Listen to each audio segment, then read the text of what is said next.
안녕하세요. 중앙분석센터입니다. 충격, 양심 없는 비정상적, 일본, 후쿠시마 방사능 오염수를 바다에 버려야 한다고 주장. 일본은 그동안 타인에게 예의 바르고 합리적인 국가의 이미지로 비춰졌었는데요. 그동안 알려진 것과 달리 후쿠시마 원전 사고 이후로 일본은 전 세계의 피해를 무시하고 양심이 전혀 없는 비정상적인 행태를 지속적으로 보이고 있습니다. 특히 이는 최근 일본 환경부 장관의 발언을 통해 명확히 알 수 있는데요. 일본 환경부 장관은 후쿠시마 오염수를 과감하게 바다에 버려야 한다는 발언을 하였습니다. 또한 후쿠시마 원전 사고 초기 대응 실패의 상징이 됐던 후쿠시마 재해대책센터도 8년여 만에 철거가 시작되었다는 소식입니다. 그렇다면 이 후쿠시마 원전 사고는 무엇일까? 후쿠시마 원전 사고 2011년 3월 11일 동일본 대지진 당시 후쿠시마 원전에서는 방사능이 누출되었는데요. 이는 국제원자력 사고 등급 중 최고 위험 단계인 7급의 사고로 이는 1986년 발생한 소련 체르노빌 원전 사고와 동일한 등급입니다. 이는 방사성 물질이 대량 유출되었으며 생태계에 심각한 영향을 초래한다는 것을 의미합니다. 방사선이 인체에 유해한 이유. 방사선은 인체를 통과하면서 전리작용을 통해 세포의 증식과 생존에 필수적인 DNA의 화학적 변성을 가져올 수 있습니다. 강력한 감마선으로 알려져 있는 세슘 137을 예로 들어보면 병원에서 암세포를 죽이는 데 사용할 수도 있지만 정상세포가 이에 노출되면 암과 같은 방사선 장애를 유발하게 됩니다.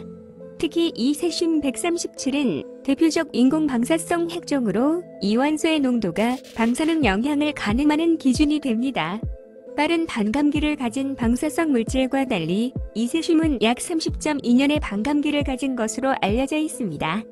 즉, 현재 세슘 137은 2011년 3월 동일본 대지진 이후 반감기조차 지나지 않았습니다.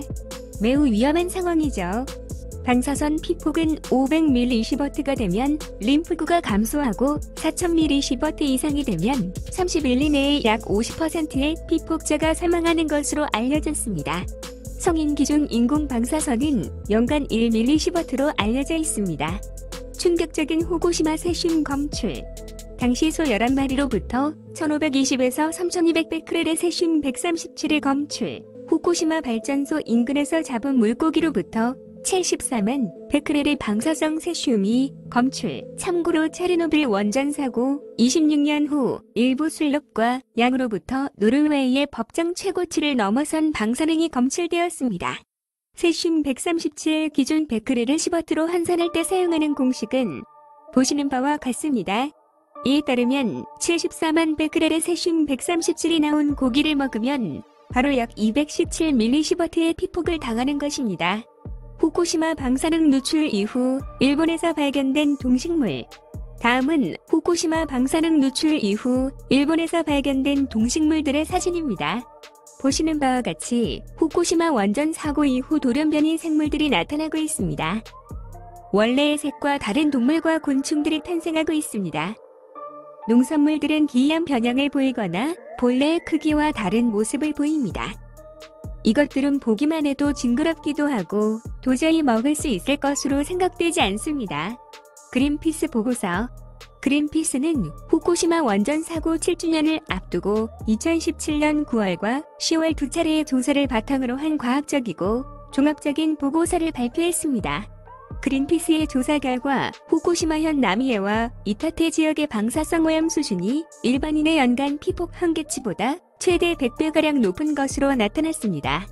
그린피스는 이는 어린아이와 여성을 포함한 시민들이 매주 한 차례 흉부 엑스레이를 찍는 것과 같은 수준이며 이는 용납할 수 없는 심각한 인권 침해라고 표현하였습니다. 또한 후쿠시마의 70에서 80%는 제한 작업이 불가능한 산림지대라고 밝히고 있습니다. 결론. 그린피스의 말에 따르면 자국민에게 인권 침해 행위를 가하는 일본은 이제 전 세계인을 상대로 방사능 오염수 배출을 생각하는 것으로 보입니다. 또한 도쿄올림픽 때 전 세계인을 상대로 후쿠시마 농수산물을 먹일 계획을 공식적으로 발표하였습니다. 농수산물을 먹어서 200mV 이상 피폭되면 확실하게 암 발생률이 높아집니다. 방사능 피폭으로 생명의 위험을 얻을 것입니다. 일본이 이런 태도를 유지한다면 양심 없는 비정상적인 국가임을 스스로 인정하는 것입니다. 감사합니다. 좋아요와 구독을 누르시면 행운이 함께합니다. 감사합니다.